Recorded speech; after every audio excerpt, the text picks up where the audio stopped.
एक कंपनी की हेल्थ अच्छी है या इस कंपनी में मैं इन्वेस्ट करूँ या ना करूँ, ये कैसे डिसाइड करते हैं? तो उसके लिए आपको कंपनी के कुछ balance sheet and profit and loss statement पढ़ने पड़ते हैं। और उसमें भी अगर आपको कुछ भी नहीं करना तो moneycontrol.in जैसे वेबसाइट पे जाकर मैं जो भी आज वीडियो बताने वाला हूँ वैसे 5 पॉइंट्स को या 5 से कम जितने भी पॉइंट्स हम डिस्कस करें वो पॉइंट्स को देखिए कि ये पॉइंट्स तो ज़रूर से देखने ही चाहिए आपको, बिकॉज इससे कंपनी की एक एक्चुअल हेल्थ पता चलती है। जैसे बॉडी की हेल्थ होती है आप ब्लड रिपोर्ट से जानते हैं, वैसे कंपनी की हेल्थ आप बैलेंस शीट और फाइनेंशियल रिपोर्ट से जान सकते हैं। तो इसमें से चर्चा करते हैं पहले स्टेप की। पहला स्टेप होता है बेसिकली आपका रेवेन्यू। रेवेन्यू मतलब क्या कि कंपनी में जितना भी पैसा आता है उसे बोलते हैं रेवेन्यू। वो बिलिंग के फॉर्म में हो, चेक के फॉर्म में हो, कैश के फॉर्म में हो। और जो बिलिंग आता है या कैश बनता है वो जनरली हर साल बढ़ रहा है कि नहीं बढ़ रहा। ओके, ये पहला स्टेप होता है। अब रेवेन्यू जो है वो सब कुछ डिसाइड नहीं करता, बिकॉज रेवेन्यू होते समय प्रॉफिट एंड लॉस के बारे में हमें कोई जानकारी नहीं है। तो सेकंड चीज profit and loss statement. Profit है या लॉस है, कंपनी किस में चल रही है उससे पता चलता है। ओके, तो ये प्रॉफिट एंड लॉस स्टेटमेंट में आपको पता चलता है कि प्रॉफिट कितना हुआ। अगर रेवेन्यू फॉर एग्जाम्पल 1 लाख रुपए है तो प्रॉफिट 1 रुपये का तो नहीं है ना, वो भी जानना जरूरी है।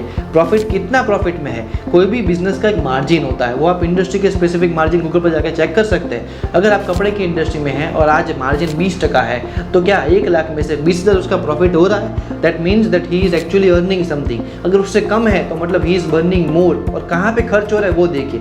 और इसी के साथ हम तीसरे पॉइंट पे आगे बढ़ते हैं जहाँ पे आते हैं कि उसके खर्चे मतलब उसके कॉस्ट कहाँ कहाँ पे हो रहे हैं। एक कंपनी जो है आज अपने खर्चे मार्केटिंग में करती है, इन्वेस्टमेंट करती है, एसेट्स लेती है, टेक्नोलॉजी पे खर्च करती है, अपने खुद के प्रॉफिट्स लेती है। आप देखिए कहाँ पे खर्चा करते हैं। एक हेल्दी बिजनेस तब कहलाता है जब सारा प्रॉफिट जो है वो ऑनर अपने घर पे लेके ना जाए, लेकिन डिवाइड कर दे। वो अपने स्टाफ की सैलरीज में, अपने मेंटेनेंस में, अपने टेक्नोलॉजिकल इन्वेस्टमेंट में, अपने फ्यूचर स्कोप पे, अपने एसेट्स पे कहाँ पे वैल्यू बिल्ड कर रहा है जिससे उसे फ्यूचर में रिटर्न मिलेगा, या खुद सब पैसा खर्च कर रहा है। इससे आपको कंपनी की हेल्थ पता चलती है और वो बिजनेस का ऑनर जो है उनका नेचर पता चलता है। बिकॉज बिजनेस का ऑनर जो है ना वो कंपनी की नींव होता है। अगर वो नहीं अच्छा है तो कंपनी भी अच्छी लंबे समय तक नहीं रहेगी। और उसके बाद आते हैं हम कि जहाँ पे आपके पास कैश रिजर्व कितना है प्रॉफिट के बाद। कंपनी की कैश रिजर्व कितने हैं, बिकॉज प्रॉफिट अगर फॉर एग्जांपल बच रहा है तो कैश रिजर्व कंपनी के पास भी होने चाहिए। बिकॉज कंपनी को कई सारे खर्चे करने की ज़रूरत पड़ सकती है, बिल देने की, लोन के डेट रिपे करने की ज़रूरत पड़ सकती है। तो वो कहाँ से करेगी कंपनी अपने खर्चे पूरे,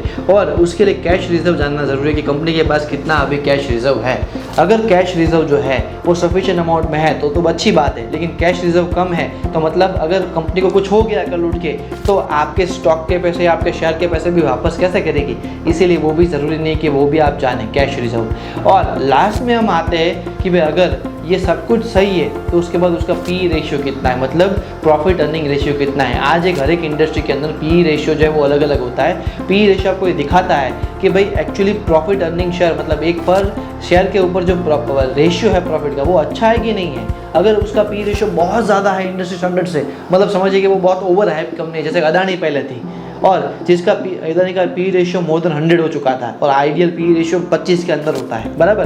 कोई भी स्टॉक लिमिटेड कंपनी के अंदर जो निफ्टी या BSE में लिस्टेड है, अगर पी रेशियो कम है तो भी समझिए कि एक्चुअली पी रेशियो कम होना मतलब सजेस्ट करता है कि भाई अच्छी कंपनी है, पी रेशियो कम है, it's a good time to invest, because वो अंडरडॉग कंपनी है, मतलब फ्यूचर में कभी जाके वो बूम हो सकती है, बड़ी बन सकती है।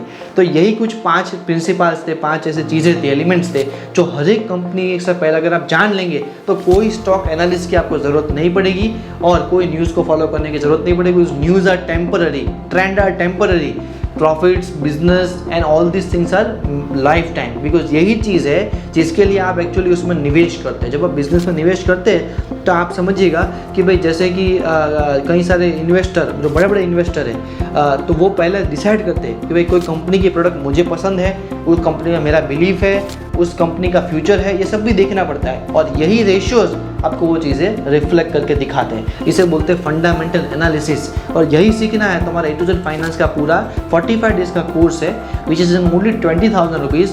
आप अगर लाखों रुपए इन्वेस्ट करने वाले हैं ओवर द ईयर्स तो पहले समझिए कि कैसे करने वाले हैं। किसी की भी अंधी सलाह के ऊपर इन्वेस्टमेंट मत करिए। और मैं गौतम जानी आपको ये कोर्स करवाने के लिए मेरे कलीग यशपाल चावड़ा के साथ मिलूंगा। अगर आपको फ्री डेमो लेक्चर चाहिए तो नीचे अभी नंबर पे कांटेक्ट कर लीजिए।